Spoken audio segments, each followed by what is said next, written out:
Hello and welcome to Salute Your Sports. I'm Kamen Entchev here with Tom Casselman.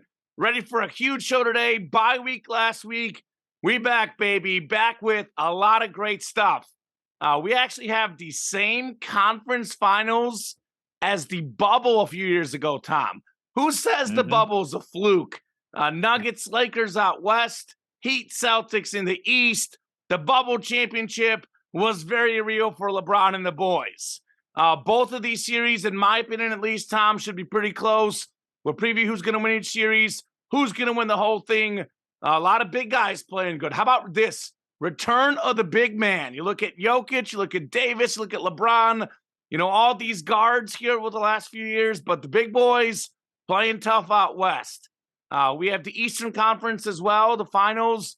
Which Jason Tatum are going to see? A guy who goes like 0 for 15 or a guy that can't miss a shot? So Jimmy Buckets also, Heat Celtics tonight. We got ourselves, the NFL schedule was out, Tom, and I could be wrong, but I don't think there's ever been a better schedule in the history of the NFL. These non-divisional matchups, there's so many mouth-watering matchups. We'll talk about just a few of those. The Spurs got the number one pick. My nickname for him, there's King James. I call him King Victor. The Victor sweepstakes are on in the NBA, and the Spurs got the sweepstakes. Going to talk about that as well, of course. Lots of coaches getting fired. Who was rightly out, who wasn't rightly out. And, of course, Tom, betting locks of the week, sports trivia, and much more. Cannot wait to get started. How are you doing today? I am doing fantastic, as are the Denver Nuggets, who 1-0. Winning game one of their series against the LA Lakers in mostly convincing fashion. I know toward the end of the game, it got a little bit dicier as perhaps Los Angeles, with a little bit of an in-game adjustment, might find something that could be carrying on in the series, namely Rui Hachimura guarding Nikola Jokic instead of Anthony Davis, and looking at the splits on those two guys guarding Nikola Jokic. Of course, somewhat small sample size, only a couple of possessions for Rui Hachimura, but we'll see. We'll see if there's a counter to that, if that actually is something that can bear out as a bigger impact on the series. But certainly that's going to be one matchup to look at. The other one is going to be, do LeBron and Anthony Davis have enough in them to overcome a very deep, very talented Denver Nuggets team? I know that the LA Lakers have had a couple different guys step up at varying points throughout this postseason. But I would say, Memphis Grizzlies didn't pose as much of a challenge without having the post players that they had. And then Lakers and Warriors. I mean, the Warriors kind of didn't really look themselves in that series. The Denver Nuggets are firing on all cylinders. Do the Lakers have a chance to overcome the Denver Nuggets, who already have a 1-0 advantage in the series? They have home court advantage. Or is this something where, we're just going to see Denver kind of roll in 5 or 6 games, kind of like they've been doing this entire postseason? Well, I can tell you this for sure. It's not going to be Denver 5 or 6, Tom. This feels like a classic 7-game series to me. These two teams are so evenly matched. I mean, look, tale of two halves. The Nuggets, up 18 at the half. The second half, Lakers made adjustments. So I'm so torn on this. I mean, rematch of the bubble finals a couple years, bubble Western Conference finals.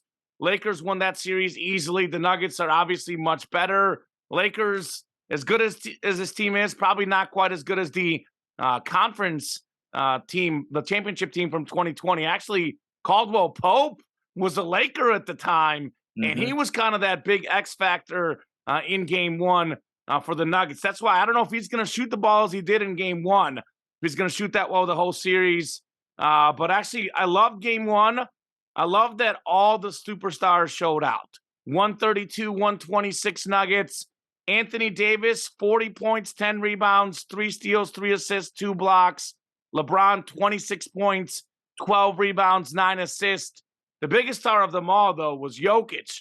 34 points, 12 of 17 shooting, 21 rebounds, 14 assists.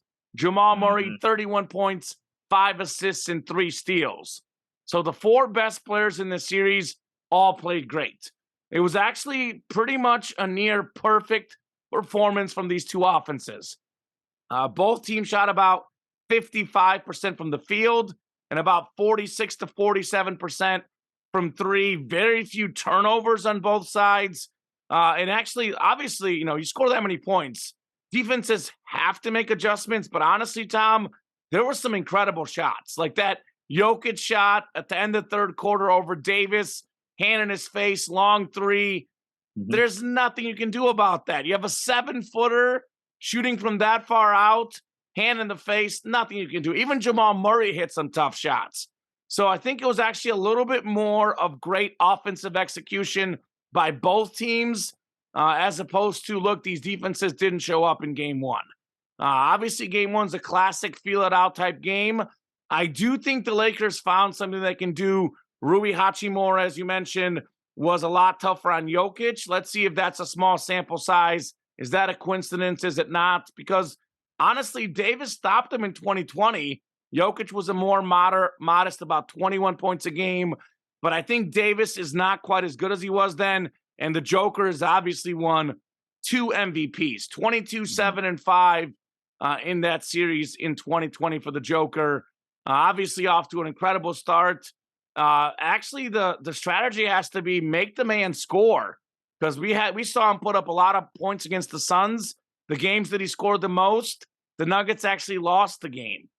This is weird to say for a 7-footer who's one of the most efficient scorers in the league, but the Nuggets are actually worse off having him score, 35, 40 points. I know he had 34 this game, but he was 12 of 17 from the floor.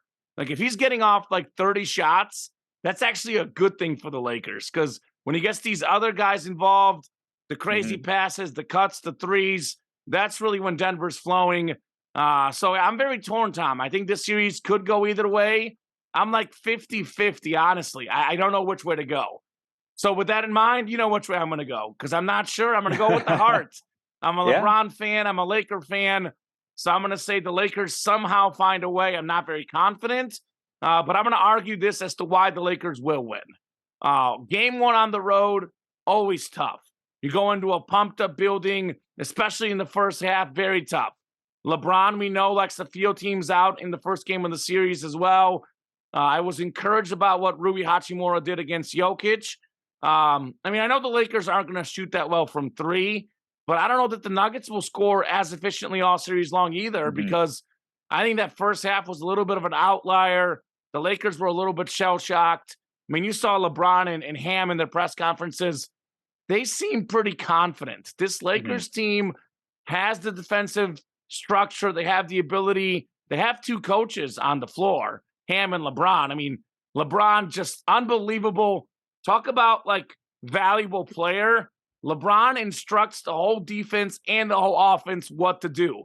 I know we talk about the best players in the game, and people seem to think LeBron has faded.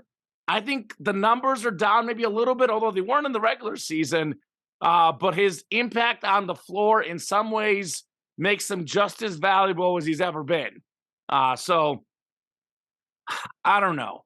I think they'll find a way here, Tom. I'm just basing it off their road wins. This team can win on the road. They won at Golden State, one of the toughest places to play. They won in Memphis. I think the Lakers are winning every home game in the series for me. Just a matter of, can they steal one on the road? And game 2 is going to be very important. I do think LA is capable of coming down from down 2-0, though. I really don't think this is going to be one of those series, as they say, the series doesn't start until someone wins a road game. Nuggets undefeated at home, definitely good news for them. But one of the other X factors other than LeBron and Anthony Davis to me is Austin Reeves from Cedar Ridge High School in Arkansas. I covered this guy's games in high school, Tom, back in 2014, 2015. This guy is a phenomenon. He has nothing phases Austin Reeves. Actually, I think Kendrick Perkins was talking on ESPN. It's a legitimate big 3 right now, and Austin Reeves is number 3. This guy, so confident, and it's crazy because LeBron actually lets Austin Reeves run the offense. LeBron's never let someone do that. So I like what the Lakers have. Rui Hachimura also really good. I actually oddly like the Laker role players a little bit better in this series. And, what's the saying? Shooters are hot and cold. Caldwell Pope, Jamal Murray. I know the Lakers won't shoot as well from three, but LeBron and Davis can get their work done in the paint. Mhm. So I like the Lakers to win maybe in 7. I'll go ahead and say this, though, and I'll have more on this later in the show. Kendrick Perkins was on ESPN this morning. They asked him, is the Joker the best player in the game? And he made a point like, it always changes every week, and you and I agree on that. I mean, I've said this on the show many times. The 8th best player in the league is probably just as good as the first. It's this close, but if we were forced to pick one best player in the league right now, and that's what the guy's job as an analyst. You got to pick one. Jokic is the best player in the league. He should have been the MVP. We both said it on the show, and he's showing it off right now. Nikola Jokic, top player in the NBA, but I'm still going Lakers anyway. Yeah, well, I'm going with Nuggets on this one for the simple fact that they really haven't looked threatened all that much during the playoffs. I mean, they had a convincing 2-0 lead against Phoenix. Phoenix had a little bit of a charge midway through the series, but then Denver just kept doing their thing, and they're this kind of odd type of team where it is that question about who's the best player in the NBA, and because nobody really looks like Nikola Jokic that we typically associate, big guy, not terribly athletic, Mhm. doesn't really have a lot of, high flying dunks or anything like that. And quite frankly, isn't a very imposing defensive presence. I mean, he gets the job done, but I kind of equate him to Steph Curry, where passable on defense, but on offense is where that real value lies in that particular player. And we're seeing a team that doesn't have like a Giannis who can just control a game from both ends of the court, defense to offense. LeBron, same thing. Kevin Durant, same thing. These are elite two-way players. And Jokic somehow is an elite two-way. They don't really have an elite two-way guy on the Nuggets, and yet it just seems to work.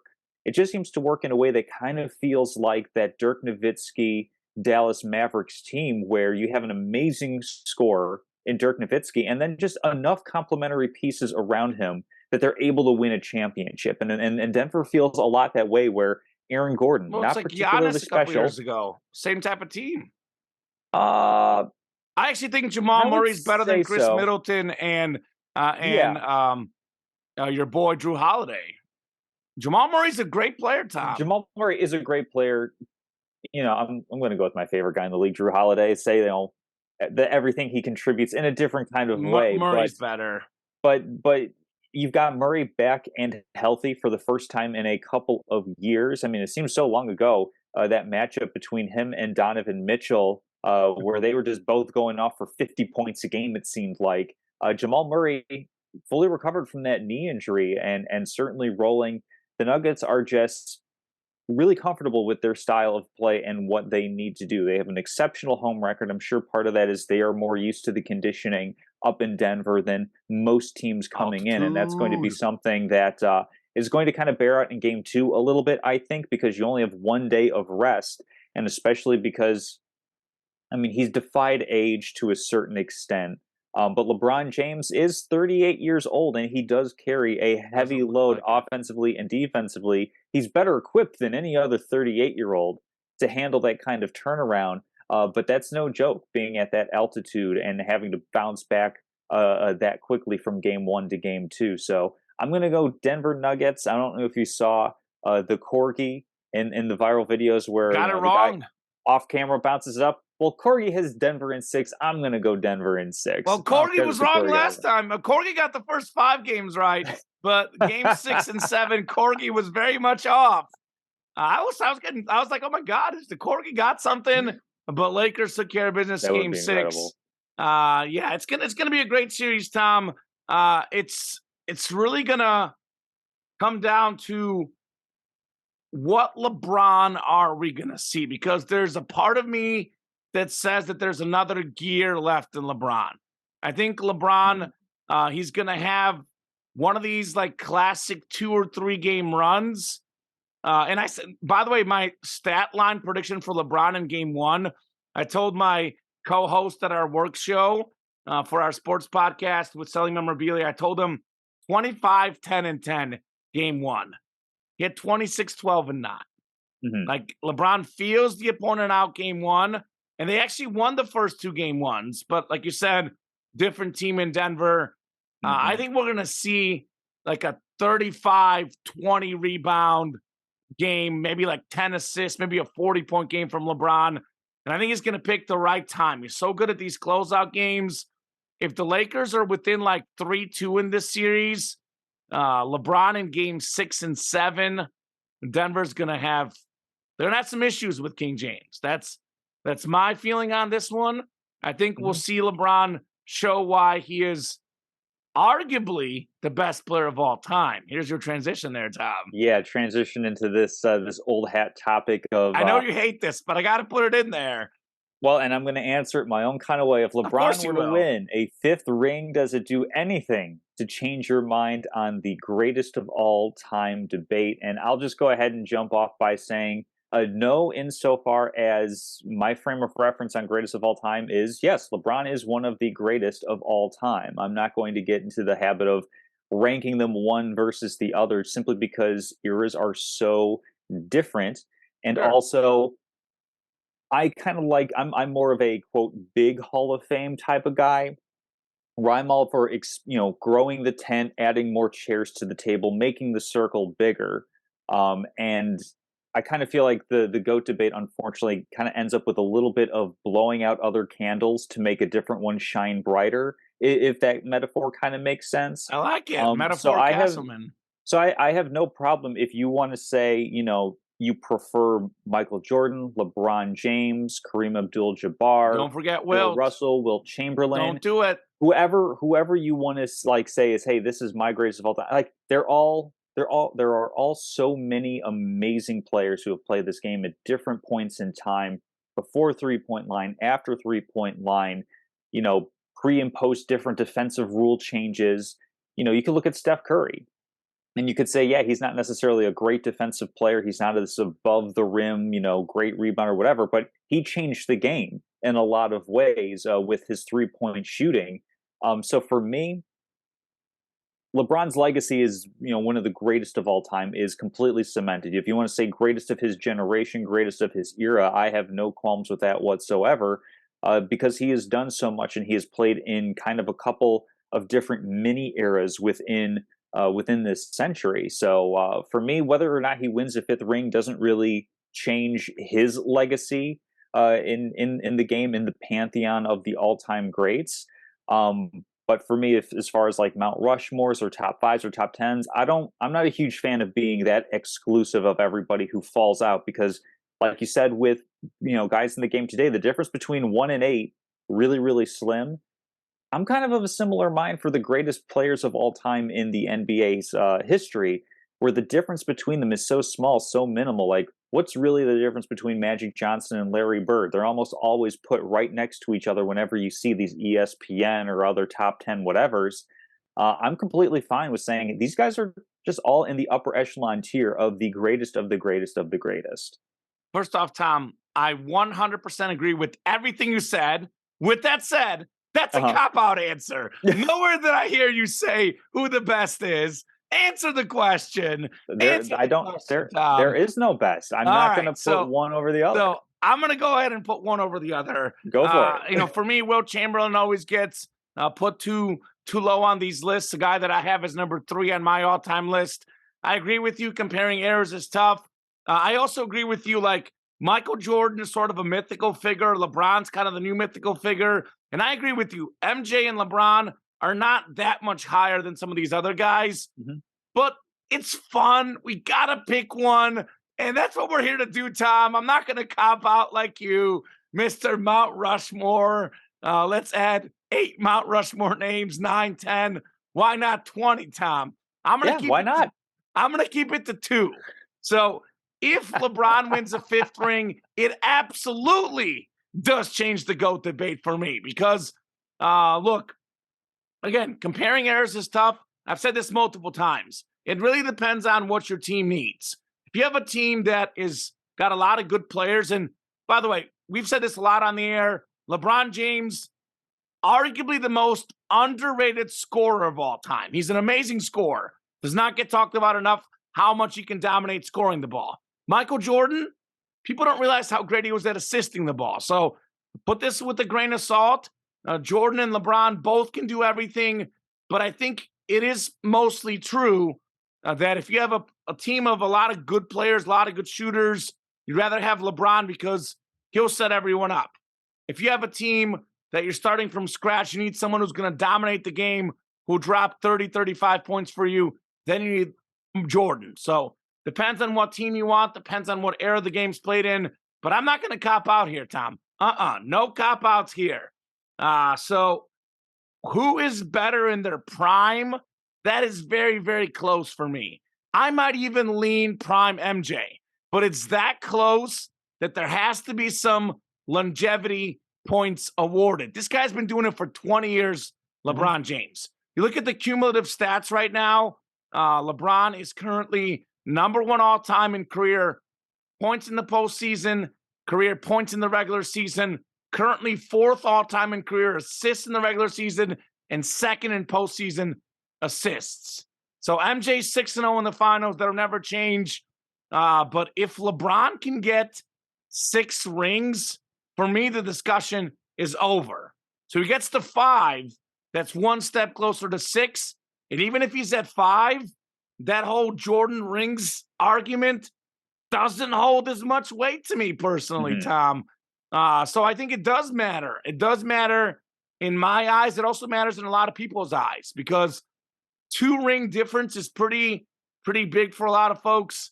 1 ring difference gets really close. And you know me, Tom. I believe it's a team game. I think rings are overrated when looking at the all-time greats, but they do obviously matter. They do matter. And making your teammates better does matter. LeBron has given so much confidence to Austin Reeves. This guy has gotten so much better with LeBron James, Rui Hachimura. I mean, these guys, LeBron makes his teammates so much better, even more so than Michael Jordan. Michael Jordan might be it's a different type of leadership, but I think LeBron's way of passing the ball, setting up his teammates, in some ways, he's actually a better leader and makes his teammates better. And if he can win this championship with this current squad at this age, it would be one of the most impressive things he's done. And yes, Tom, I'm ready to put this on the limb because I'm going to be bold. I'm not going to cop out. If LeBron wins his 5th ring, he has surpassed Michael Jordan for me as the GOAT. If. All right, it's well, a big if. But that's because first he has to get through currently the best player in the NBA, Nikola Jokic. Agreed. So it'll be a fun series, lots of back and forth on that one. Sliding over to the Eastern Conference, we've got a team in the Miami Heat that has really come together, really galvanized themselves for a playoff run. They got past, admittedly, a little bit banged up, a little bit dinged up Milwaukee Bucks team in round 1. Took care of business against the New York Knicks in round 2 in a very, similar style team versus similar style team. Now they're going up against a Boston Celtics team that ostensibly, on paper, has the better talent, has the better overall talent, but they've kind of seemed a little bit soft this postseason, if we're being perfectly honest. They were soft last year, too. Letting Atlanta come back in a couple of games in that first round series, and then certainly against the Philadelphia 76ers being down, heading into game 6 and then winning games 6 and 7 with a little bit of help of the 76ers themselves having a little bit of tight booty syndrome, a little bit of, clenched nerves, what have you, and the MVP of this season not really playing like the MVP of this season. He shouldn't have been the MVP. No, we had that discussion, certainly, but other voices decided to prevail in that ever-tiring MVP fatigue debate or voting or discussion, whatever you want to call it. But the Celtics and the Heat are both here. And it feels kind of odd to say, the Celtics have the better record, but are they actually the favored team? I mean, in game 1, last I checked, 8-point spread in favor of the Celtics, but the Heat have the better coach in Eric Spoelstra. Easily. And at this point, at the way that they're currently playing within the sample size of this playoffs, you could say Jimmy Butler v. Jason Tatum is very, very close, if not an edge to Jimmy Butler. I mean, Mhm. looking at the whole aggregate season, you would say, yeah, Jason Tatum. I mean, you think he finished fourth or fifth in MVP voting, so it's kind of hard to top that. But as of right now, Jimmy Buckets has been really, really consistent, really, really good, and the Heat have a culture that kind of gives them this sense of invulnerability heading into these sorts of series. So, do you see Boston returning to the NBA Finals after coming up short last season? Or do we see an 8 seed in the NBA Finals for the first time, I'm pretty sure, in history? Let me double check that real quick. The Knicks one year might have got there as an 8 seed. Might have been that shortened season. I think the Spurs, Knicks, maybe. That sounds right. The Like Duncan 98, and 99. Robinson. Yeah, the year after Jordan.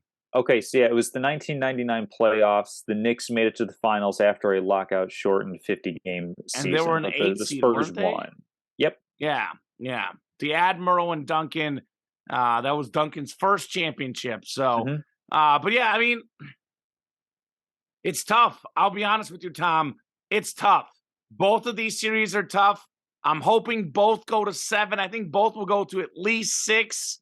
Hmm. Um, ESPN gives BPI or whatever 96, 97% chance to Boston to win the series. 8.5-point betting spread in game 1, which quite frankly to me, Tom, is disrespectful to Miami. I kind of agree with everything you just said. I mean, look, the Celtics have no question, the better depth in this series. I mean, Malcolm Brogdon, Derek White. I know they mix up the starting lineup. Robert Williams, Al Horford, whoever starts, whoever is the 6th, 7th man off the bench. These are elite role players. I'm not saying they're elite players in the league, but when it comes to role players, they have a very deep bench. Grant Williams as well. I mean, Peyton Pritchard, the hero of what, Game 7 last year against the Bucks, can't even get on the court on this team because Hmm. they signed Malcolm Brogdon. Pritchard can't even get on the court, Tom. That's how deep Boston is. But you're right. Boston's soft. They also don't have a dominant big scorer. So they're kind of like live by the jump shot, die by the jump shot type team, which is very dangerous game to game. Things could really change. And also Jimmy Butler, Jason Tatum. I mean, when he gets hot, Tatum's a better 3-point shooter than Butler, right? Hmm. So, you would think he's more prone to a 50, 60-point game. But I would say Jimmy Butler is the better superstar, at least when it comes to playoffs. We've seen him do this in the playoffs many times. We've seen a lot of dud games from Tatum, also a lot of great games. The truth is, I don't know which Jason Tatum we're going to get. We get the bad Tatum that he could easily win this series. I'm going 51% sure with Boston simply because I think they do have the clear better roster. I mean, Tyler Hero may or may not play in this series, but either way, you can argue that Boston might have probably 6 of the best 8 players in the series, maybe 7 of 9. I mean, Butler and Bam, maybe Hero if he's healthy. Hmm. But Boston have a lot more of the best players in this series. So they should win this series. I'm not 97% sure like ESPN, but Boston's the 1 seed. This is kind of becoming a great rivalry, though. It's actually 2 of the last 3 conference finals now. These teams playing each other. 2020 bubble. The Heat won it. Then we had last season in Hmm. 7 games. Heat was a 3 from Jimmy Butler away from winning that series as well. So could go either way. But I mean, one thing to think about, Eric Spoelstra is easily the better coach in this series. Yeah. That's why I love Hmm. Miami plus 8.5 in game 1. They've won game 1 each of the last 2 playoff series. So it's tough. I gotta pick Boston. I want Miami to win. I want Miami to win. I want a Lakers Heat final. I know we'll get to this question in a little bit, but I'm about 90% sure the Western Conference team is going to win the finals. I Hmm. look at the best teams left. I think Nuggets and Lakers, to me, are clearly the 2 best teams left. Even though Boston's labeled as the favorite by the betting odds, I don't trust them. They're soft. You're right. They're soft. I don't trust them. I don't know who's going to get that easy bucket and they absolutely need it. I know the Right. Warriors are a 3-point team, but you look at how consistent Steph Curry is. Jason Tatum, not as consistent as Steph Curry. So it's tough, Tom. I'm going to go Boston because of overall talent. They got the home court, but Miami winning this series would not surprise me one bit. Yeah, I'm the same way. I'm going to say Boston in 6. I'm going to go with both of the conference finals in 6 games, simply because we've seen the Heat be a little bit inconsistent too, and it doesn't necessarily get the headlines because that's kind of baked into what they are, at least as far as their Q Defense rating and goes, so to great speak. Yeah, defense, not great shooting. exactly. Like like you said, streaky shooting where sometimes Tyler Hero or Jimmy buckets or Lowry or somebody goes off. I mean, we even have within their Max post play Strus, Bam Adebayo. Sometimes he's really really good, and sometimes he just can't hit those little bunny hops, even the little short ones near the bucket. So sure. I think that the both of the Eastern Conference teams, I'm agreeing with you that Western Conference feels like the more likely conference to be hoisting up the Larry O'Brien this year, simply because we've Again, seen the Lakers play at a good high level throughout most, if not all, of the playoffs. And we've seen the same thing out of Denver. I mean, within games, yeah, we've seen Denver build up these big leads and then other teams come back a little bit on them.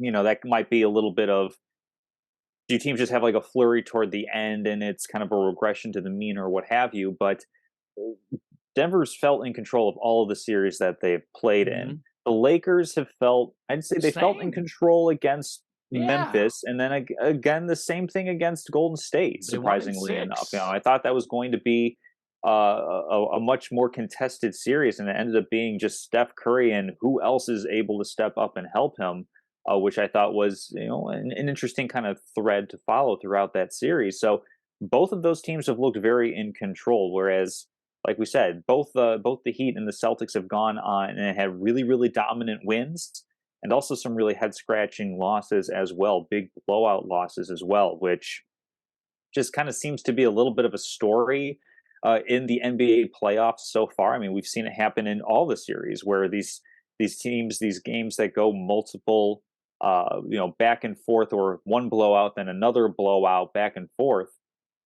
I think that Western Conference Final, that winner is going to be the much more consistent team that's going to win it all. But yeah, I'm going to go with Celtics in this one because they have the better talent. They are able to overcome when they get hot. He feel like they just don't have that much margin for error. And they've actually had their margin for error widened by the fact that Giannis dinged up in the first round series. The New York Knicks, a similar style team to the Heat, where it's all about defense, stifling defense, and then who can get hot on offense. Well, Heat just happen to get hot a little bit more often.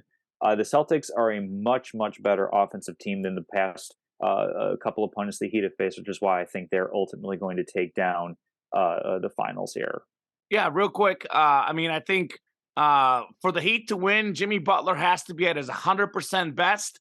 The For all of the Celtics can games. win. The Celtics can win this series without Tatum being at his best because Jaylen Brown is actually very underrated. Jaylen Oh, Brown yeah. is almost as good as Jason Tatum. I think and you look at their averages, he's not really that far below in points, but everyone's got to have a number one guy, got to have a number two. Jaylen Brown to me is a legitimate superstar, Tom. Second tier superstar, but he's a very good player. As far as, I mean, I know I have this next in the rundown. Who's going to win the whole thing? It sounds like we're kind of in agreement. I think the winner of the Lakers and Nuggets is winning this championship. And again, I know you're going Denver, I'm going LA, but it could go either way. I think it's going to be an awesome story regardless, because, having LeBron get that 5th ring, that whole debate of MJ, like it or not, Tom, is going to be opened up again. Gets even more interesting. Whereas the Nuggets have never won a championship. That's a cool story in itself. And Jokic, the guy almost averaged a triple-double this season, percentage points away from that. He, I think, would, again, we've said this a lot. The gap is very small from best, second best, but I think if he wins the championship, I think it's safe to say, not by a large margin, but he would cement himself as the best player in the game today. 2 MVPs in a row, then he wins the finals MVP. That could be a statement for him. I'm going to go Lakers, Celtics, though, the classic rivalry, the 2 most successful teams of all time. back in the finals against each other. And I think the Lakers' size, too much for Boston for me. So I got the Lakers over the Celtics in the NBA Finals. Yeah, I've got Nuggets over Celtics. I think I've been on the Celtics both preseason and right when the playoffs were starting.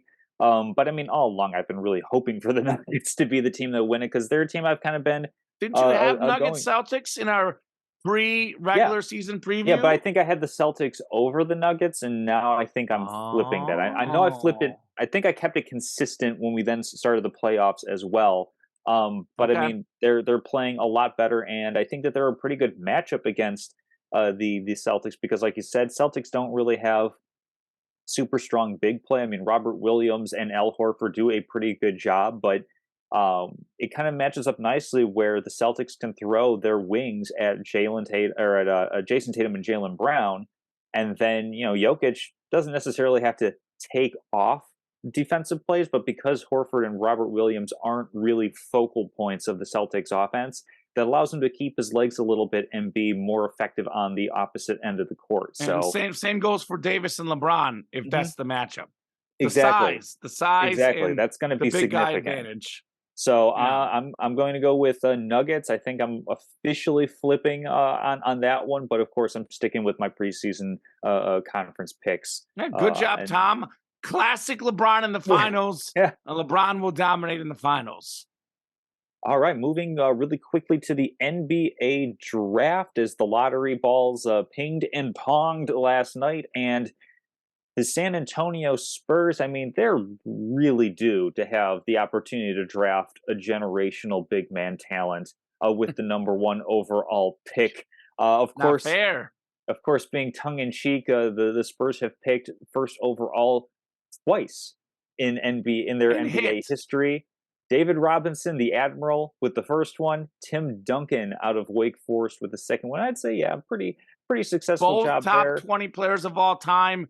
Duncan maybe top 10. Admiral easily top 20. Absolutely, and foundational pillars to winning NBA championships. Duncan and Robinson combining on one, and then Duncan, of course, being the focal point of the. I guess you could call it a little bit of a dynasty. They didn't win back to back titles, but they were in it every single year and had several alternating seasons of winning titles. But now the Frenchman Victor Wembanyama.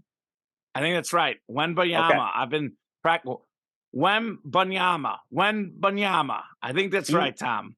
he is Call him he's King Victor, baby. That's what I do. he's being hailed as the most generational, can't miss prospect perhaps ever. And of course, so those of us with a keen ear would say, hey, I think LeBron James was hailed as King James and the next It great worked out pretty ascending player. good. It worked out pretty good where the player lived up to have not surpassed the hype, but certainly going to be tall timber for him. But at 7'5", I think he can cut it, right? Yeah, look, I think he's 7'4", but either way, depending on where you Seven put four is it, in he's a what's an tall inch here or guy. there? He's going into a great situation. Greg Popovich has this history of getting these number one picks and delivering. He's got the history of the international players too. Manu Ginobili, Tony Parker. He's a French guy like Victor. He could probably like help him a little bit, mentor him a little bit as well. This kid is 19 years old, Tom. He plays in the French league. He's the best player in that league. Over 20 points, over 10 rebounds, gets 2-3 blocks a game as well. His averages in that league. He's super athletic. He can handle the basketball. He's also a good shooter. It's kind of like a taller version of Kevin Durant, which is scary to think about. He plays on both ends, though, Tom, too. And he's only 19. Only 19. He's already a man amongst boys in the French league. Wojbomb, Adrian Wojnarowski said, this is what he said, the greatest North American prospect in the history of American sports.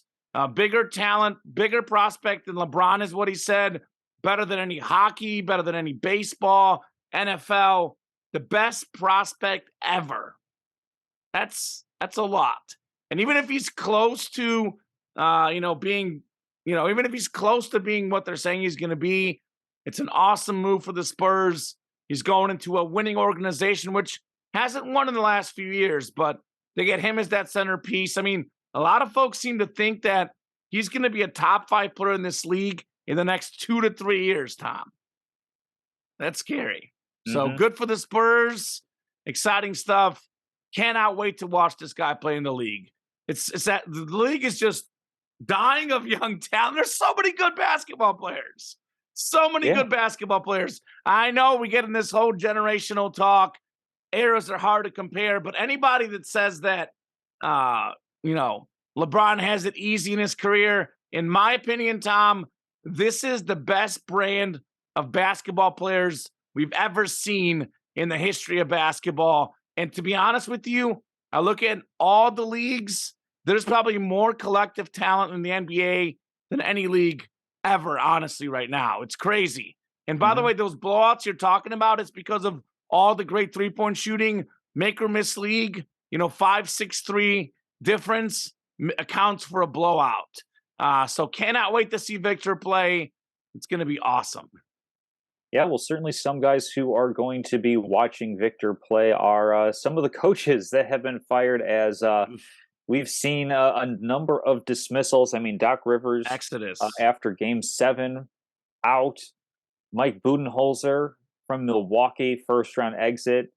He got shown the door. Monty Williams, this is the one that surprised me the most. Monty Williams shown the door in Phoenix after they had a poor showing to wrap up their series against Denver.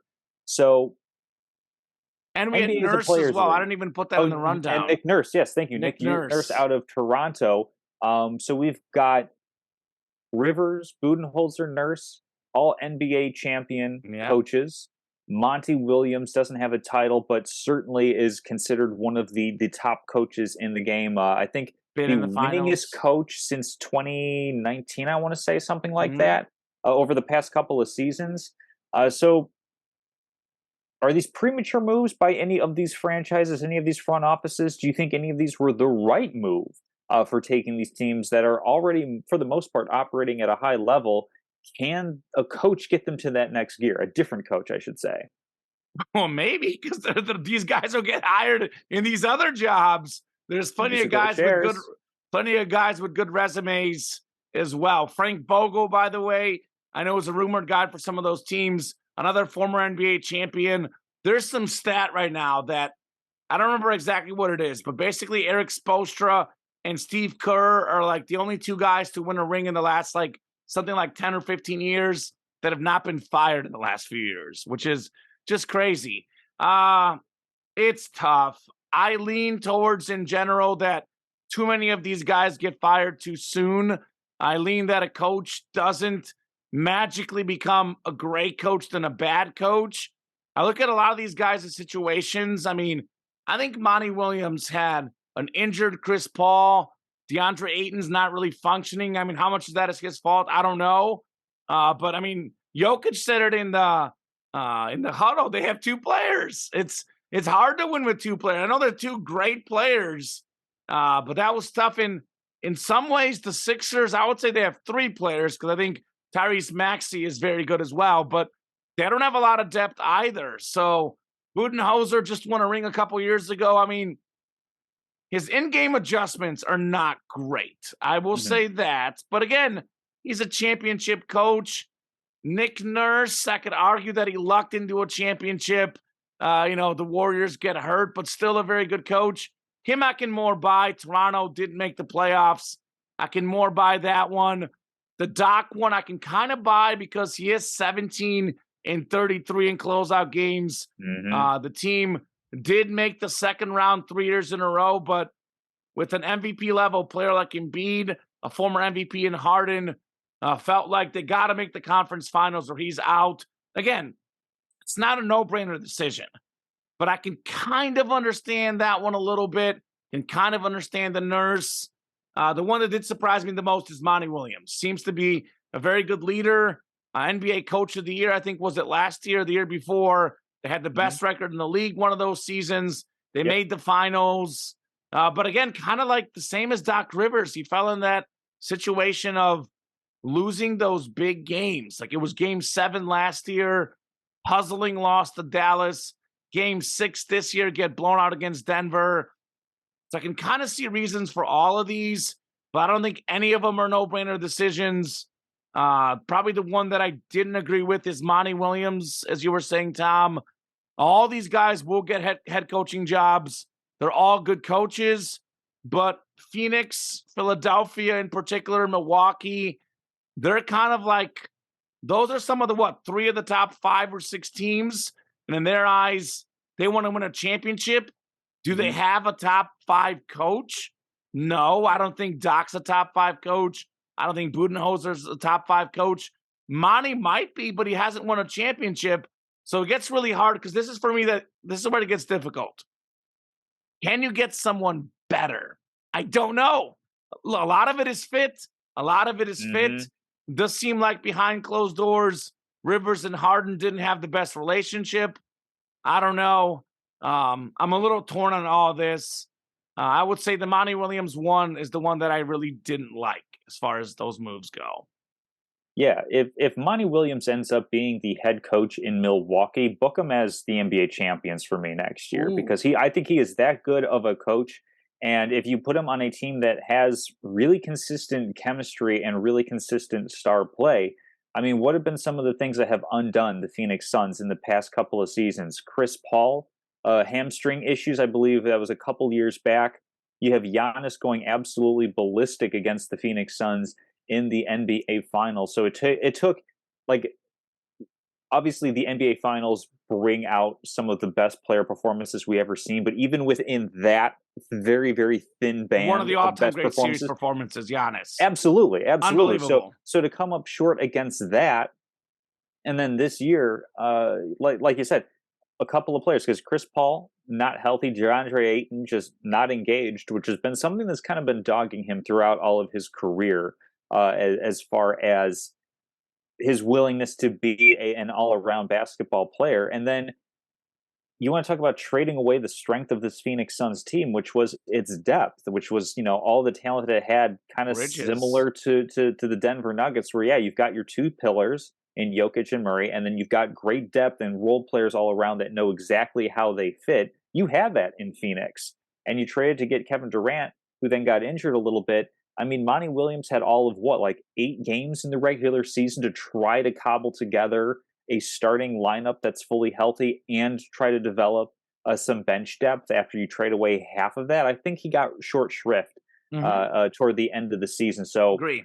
If he goes to Milwaukee, I mean, I don't put wagers down or anything like that, but I would run to a ticket window and put some. No, I don't gamble. I mean, outside of March Madness bracket pools, fantasy football, that's pretty much all. I don't have whatever DraftKings, FanDuel, whatever accounts, but I would say go ahead and run to the window and get those Bucks odds put in. Mike Budenholzer, that one feels like he was kind of on the verge of getting fired until the Bucks won a championship. So I think that bought him a little bit of extra time. And ordinarily, I would say if your top player gets injured in the first round, you kind of sort of should get a little bit of a pass if you end up losing that series. They had the best record in the league. I think the Bucks were looking to move on from Budenholzer, and this gave him a convenient out to do so, because he also made some questionable in-game decisions, such as why wouldn't you take a timeout and advance the ball when you're down 1 possession and need to go to overtime. And then, I think the Bucks, the 76ers, I think, made the right move with Doc Rivers, because it seems like there's a ceiling to how far he can get you. I don't think he's necessarily the reason why they lost. I think it's more on the players than him. But the NBA is a players' league, and you can't really fire the players. So the coaches are the ones that are going to take the fall on that one. So, like you, Monty Williams is the only one with which I really am puzzled at, to say the least. Agreed. NFL schedule is released.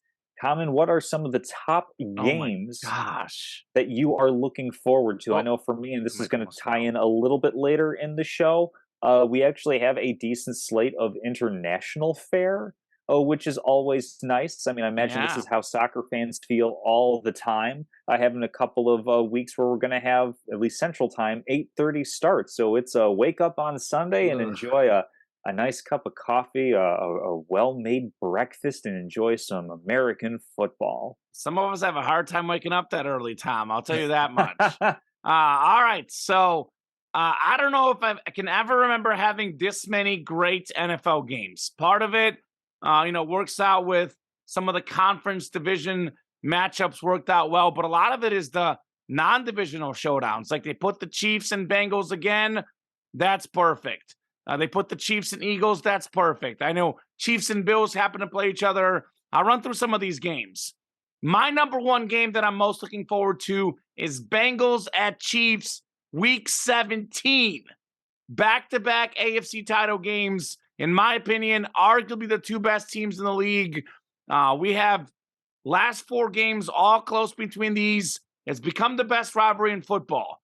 Bengals players calling it Burrowhead instead of Arrowhead Stadium. Travis Kelce, the Chiefs, did not like that. Post the AFC Championship game, they were mad. Kelce was mad, Tom. He let him have it. You jabroni. Yeah, exactly. By the way, this is in week 17. What does that mean, Tom? That game could decide the number one overall seed in the AFC playoffs, could decide home field. That is easily the best showdown for me. The top game on the schedule, Burrow and Mahomes becoming an awesome AFC rivalry. Second best game on the schedule. How about a rematch of the Super Bowl? Look, the best quarterbacks in the league, Mahomes, Burrow, Hurts, probably Allen.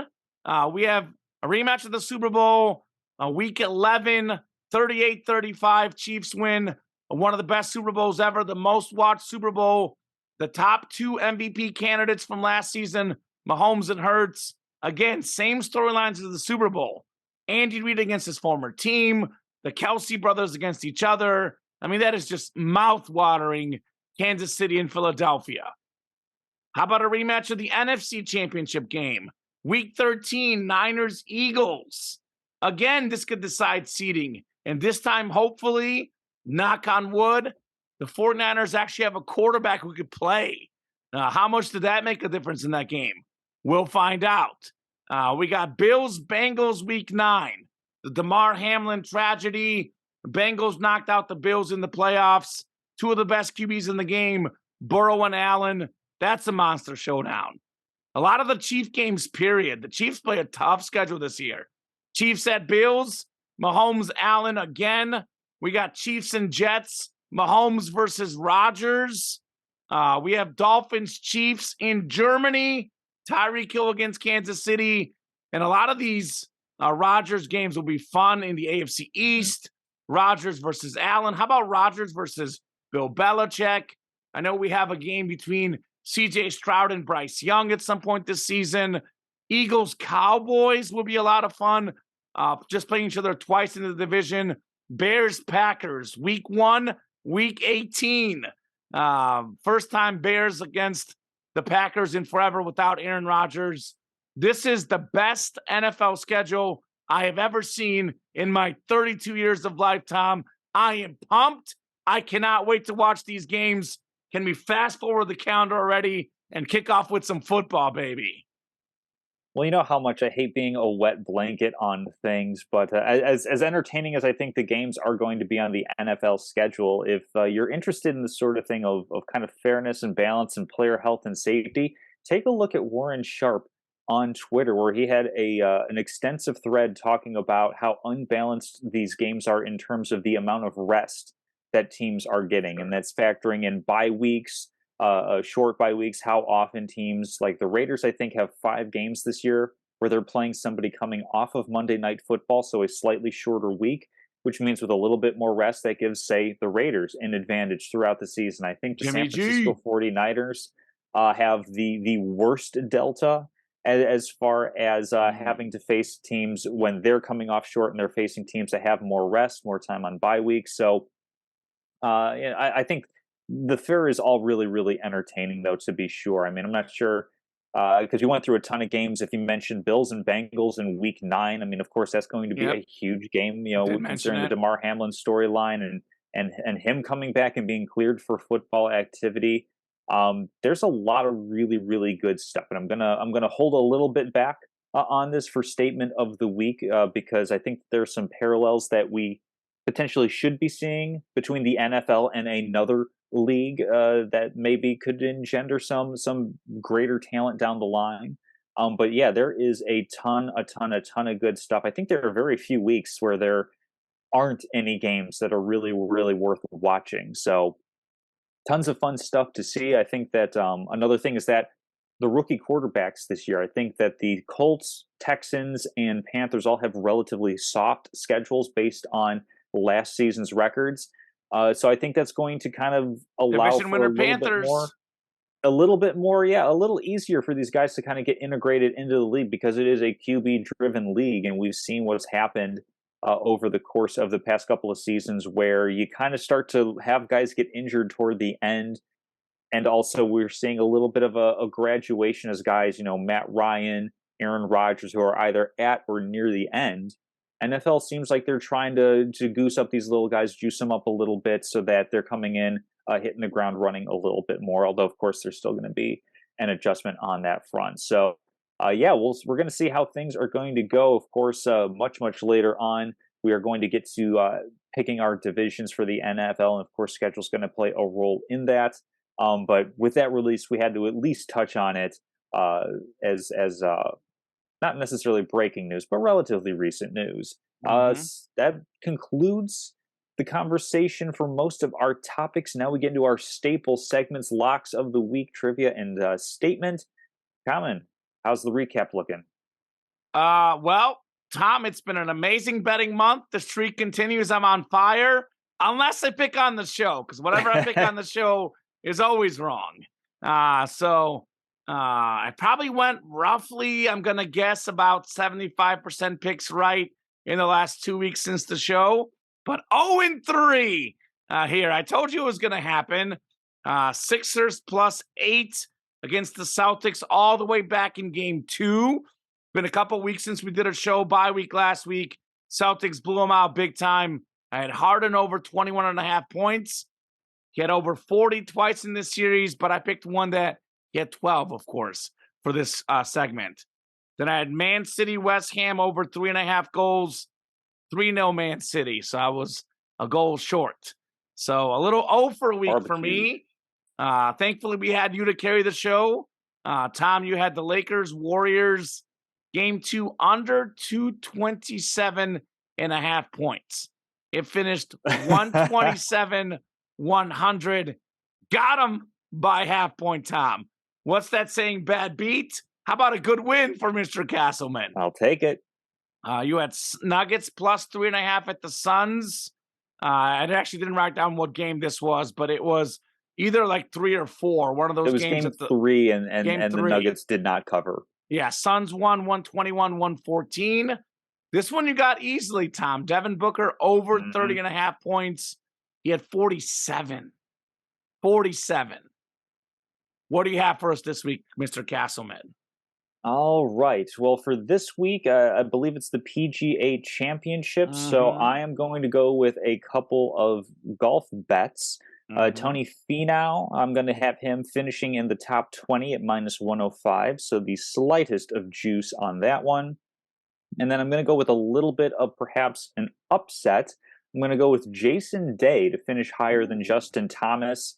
Justin Thomas, who won last year, but he's finished in the top 10 just twice this year. He's my pick to win the whole thing, by the way. Whereas Jason Day has finished in the top 10 7 times. So Day seems to be golfing a bit better at this point. So go ahead and give me Day over Justin Thomas. And then I'm going back and forth on this player prop. Game 2, Nuggets and Lakers. Jokic, his over-under PRA, points, rebounds, and assists, is 53.5. That's a high number. That is a high number. And I know a lot of stuff runs through Jokic. I'm going to go with the Lakers. I don't know if they found something with Rui Hachimura to at least slow him down a bit. I don't like doing this. It doesn't feel good. He can get 30, 10, and 10, and you still hit the under. That's a really high number. I'm taking Jokic under 53.5 PRA, which I think is at -110. It's actually more juiced, 120, -120 to the over. So I'll go with that. I don't feel great about it because I really like Jokic and he is playing at an unbelievable level right now. But I think the Lakers are going to try to make other guys beat them on the court, and Jokic is going to not have quite as amazing of a game. All right. So I'm going to start with my baseball game that's starting here in about, I think it's a little over 20, 30 minutes, 2 o'clock something. We got the Diamondbacks and the A's. My betting strategy away from the show, Tom, hashtag bet against the A's. It works. They're the worst team in baseball, one of the worst teams of all time. Now give me the Diamondbacks -1.5 at the A's on the road, +100 on DraftKings, even money. Arizona 24-19 against the spread. That's also their overall record. A's are 10-34, but also really bad against the spread. 17-27. These guys are consistently getting blown out. The series is actually even at 1 apiece, Tom. So the odds of the A's winning a series are very, very, very low. Their starter in this game, by the way, rookie Luis Medina for the A's, 8.18 earned run average. That's horrible. I know Arizona starter's not much better, but he is actually considerably better. Ryan Nelson, 6.20 ERA. So his earned run average is about 2 points better. Got to get the Diamondbacks to win by 2. I think they're going to cruise in this game. It's actually kind of like a home field disadvantage for the A's because no one goes to their games. That's got to sting, man. Got to sting. But to be honest with you, with the product they're putting out there, I wouldn't go to an A's game. I mean, we have the Warriors and the Niners. If you're a sports fan, save up your money to watch one of those teams. So Diamondbacks should easily win by 2 or more. I think they might win by 3, 4, 5. Maybe look for those alternate spreads. This one's going to hit, Tom. My other bets are there's 2 locks of the week that I feel really good about that are borderline mortgage bets, like mortgage your house if you want to. The other one is Heat +8.5 at the Celtics in game 1. Some places have it at 8. I saw it at 8.5 on BetMGM as the best odds. Heat always come up prepared in the first game of a playoff series. What's that? Feel out your opponent. Well, they have Eric Spoelstra, who is arguably the best coach in the NBA, especially when it comes to preparation. The Heat were underdogs. Game 1 against the Bucks, demolished the Bucks. 13-point win. Game 1 at the Knicks, they won by 7. I'm a little torn on who's going to win the game outright, but with 8.5 points, Miami plays with a chip on their shoulder because that's how their superstar plays. Jimmy Butler has a chip on his shoulder. You're going to tell these guys they're 8.5-point dogs. Jimmy Butler's not going to come out and eat. Spoelstra's not going to have a great game plan. Significantly better coach in this series. The Celtics, even the players admit this, Tom, they don't really coach plays. They just go out there and play. I think the Heat are going to be prepared. They should cover 8.5, no problem. Then the one that I'm a little bit less hazy on, but NBA's winding down. Gotta bet NBA. I'm a Laker guy. I picked the Lakers to win the series. I'm not very confident, but give me the Lakers +5.5 in game 2. I do think they figured something out with Hachimura on Jokic just to limit him a little bit. I think LeBron fielded out Denver in game 2. Gosh, my goodness. I keep flinching because my mic keeps almost falling down, Tom. Let me move the mic a little forward. You see that flinch right there? Oh, my gosh. This mic is scaring me here, Tom. I wasn't sure what was going on. I know. Flinch and Kamen. Stay, microphone. Stay. So I think LeBron fielded out the Nuggets. I think he's going to play better in game 2. Like I said, not sure who wins this series, but the Lakers are capable of winning road games. They proved it. They won at Memphis. They won at Golden State. 2 of the toughest places to play. This is probably the toughest place to play in Denver. But they're going to find a way to keep this close. They know how much this game means. Lakers +5.5 in Denver. Game 2, which is Thursday night tomorrow. All right, so that wraps up locks of the week trivia. I don't have anything readily available. Common, what do you have? I've actually got two.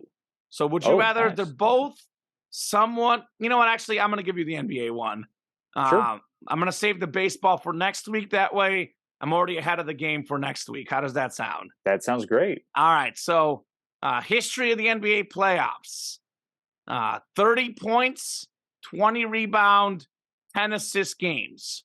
Hmm. Four of them in the history of the playoffs by three different players. Can you name them? So one is Nikola Jokic, Done who's it the only guy who's done twice. it twice. Oh gosh, so you saw the stat.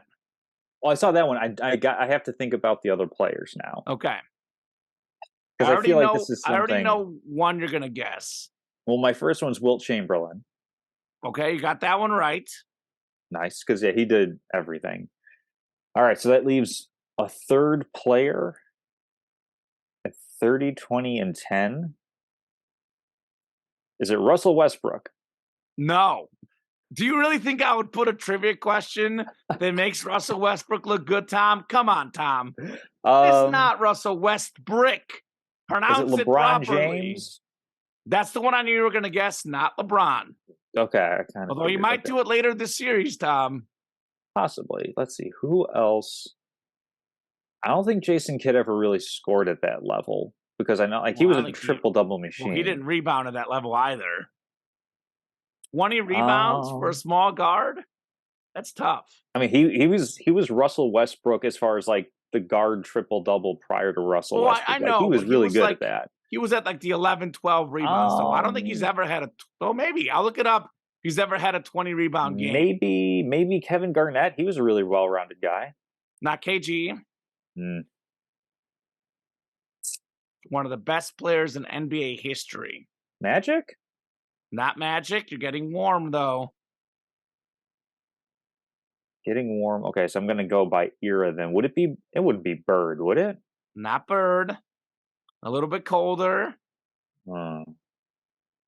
Kareem? Kareem Abdul Jabbar. Yes, sir. Really? Yeah. The Sky Wow. Hook, baby. Well, it's the 10 assists that kind of was like throwing me for a bit of a loop because I know obviously he's a good and willing passer, but It's a big guy. I mean, he's yeah, done it exactly. once. He's done it Hmm. once. Jokic has done it twice, and I wouldn't put it past him to do it again. Maybe in the next game. Although you would lose your bet if that happened. But wouldn't put it past Yeah, him. yeah. So, all right. Hopefully not the next Statements. game then. Statements of the week. So with the NFL schedule coming out, I'm of course looking at, as I mentioned, the slate of international games, and we've got some pretty decent ones. We have Atlanta and Jacksonville, Jacksonville and Buffalo, Baltimore, Tennessee, Miami and Kansas City. That's a good one, and then Indianapolis Germany. and New England. But I think that the NFL is kind of, I know they're trying to grow the game. They're playing both in England as well as in Germany. The NFL would be better served to actually put better matchups overseas, matchups that are already going to be drawing eyeballs. So let's just say, for example, put Lamar Jackson and the Ravens against Josh Allen and the Bills as far as an overseas game. I mean, it's a big game with a big draw that you're going to get a ton of American eyeballs regardless. But the key lies in with this. The NFL absolutely could and should be taking cues from the NBA Mm-hmm.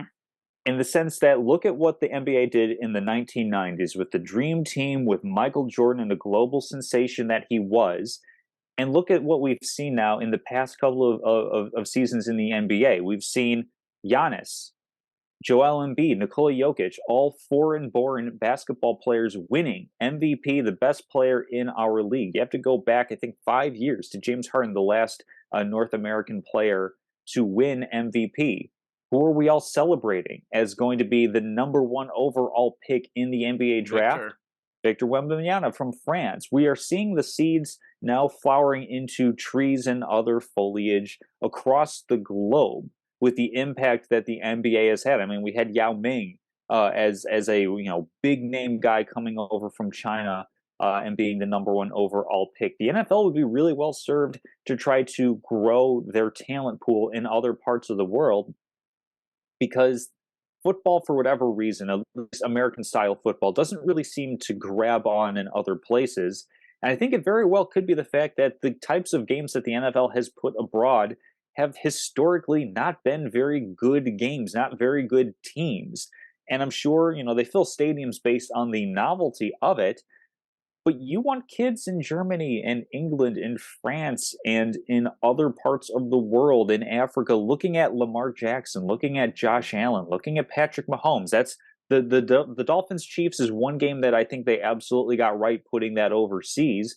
But if you had, and I know that with the Burrowhead and everything, but if you had Bengals and Chiefs playing across the pond, you would absolutely get tons and tons of eyeballs, and you would actually get a lot of people who say, hey, I want to play this game. I want to look at, I'm seeing what those guys are doing, and I want to operate at that high level. I mean, if you have Colts and Patriots, 15 years ago, that's an amazing game to put overseas between Brady and Manning. Now you have Anthony Richardson and Mac Jones, where Richardson, really talented. We don't know if he can play quarterback yet. Mac Jones is kind of, I would just say, middle of the pack. He's not a really exciting quarterback to watch. So I think the NFL absolutely needs to take cues from the NBA in growing a more global game. Baseball has been able to do that, and we see how everybody reacts to the World Baseball Classic every 4 years. If the NFL wants to establish a European division at some point in our lifetimes, I think a big significant draw to that is going to be having European talent that is really, really invested in the NFL in a manner that currently they simply aren't yet. But we want to see fruit 10, 15, 20 years down the line. NFL needs to start today, or rather, they need to start next year now with better schedule making, or more compelling, I should say. It's a little tricky because I know the reason why they don't do it is they don't want to, upset the star players, the star teams. I know you shouldn't cater to them, but I mean, you could argue that, you want these guys not being tired, worn down by the plane rides, the new settings. I mean, I think that to be honest with you, talent-wise, that Chiefs-Dolphin game is easily the best I've ever had. So I would say they do have a step in the right direction. Overall, I kind of lean your way, but you got to have one game, and you got to do it on like when it's your bye week or when it's like absolutely, you have a little bit rest. That's the way. And the NFL can schedule that sort of. They can schedule that right. So that's I'm trying to like account for agreeing with you for growing the game, but also like account for doing it with your schedule. Maybe you have that like Thursday night game, then you have like 10 days to go, then you have your bye week the next week, or something of that, or the other scenario flipped. But that way, so that, I mean, because, jet lag is a real thing. I mean, I think you've traveled internationally as well. It may take 4 to 5 days sometimes, and you're going through a week, you're groggy getting prepared, it's game day, and you're barely, if at all, used to it. So I think that's why I don't think these stars actually want to go overseas. It is a little different the way soccer does it, because soccer does their preseason friendlies here. The NFL actually is a unique opportunity to actually have a regular season game, to have these guys at the peak of their powers. I do think, too, though, with basketball's always been a more popular sport worldwide. Like all these European leagues, they've had leagues forever. I mean, I know Jordan made it more popular. These guys now are making it more popular, but basketball's been a mainstay in most of the world. Football really isn't played all over the world. I mean, North America, yes. Oh, it's expensive, yeah. Other places, not as much. So I don't know how much that's going to stick, but I do think that I agree with you, having better matchups will help it grow. All right, so for my statement of the week, we're going to keep this Jokic train rolling. Here's the statement. Jokic is the best player in the game right now, almost averaged a triple-double this season, out there putting up 30, 20, and 10 in the playoffs. This guy is incredible. But my statement is he's going to be a top 10 player of all time when he retires, and he's going to be the best European player, best North American, non-North American player of all time. Here's why. His game, Tom, he's a big dude. He's not athletic, as we say. You put him at a gym, he may not stand out against who knows anybody, right? So Giannis Antetokounmpo's amazing. A lot of his game is based on athleticism. As Giannis gets older, his game will regress. Jokic could still have the vision. He could still have the passing. He can still have the big size. He can have the nice touch inside. He can do what he's doing now at 35, 36, no problem. He can win another MVP. It may not be this year. It may be this year. He'll win a championship at some point. I think when it's all said and done, Jokic, the best European player, the best international player of all time, and a top 10 player of all time, easily top 10 player of all time, where we don't have to debate it. Like for example, a Magic, a Wilt, top 10 player. He'll be in the top 10 ever. Jokic is fantastic. Maybe Victor passes him up, Wembanyama. But when Jokic is done, top 10 ever, the great Nikola Jokic. That journey starts with a title this season. That's what you're picking. I'm still picking LeBron, but going to be a lot of fun. We'll revisit this series next week. We'll have a better indication of who's going to win. Cannot wait for that, Tom. Thanks again on a great show, and we'll see you next week.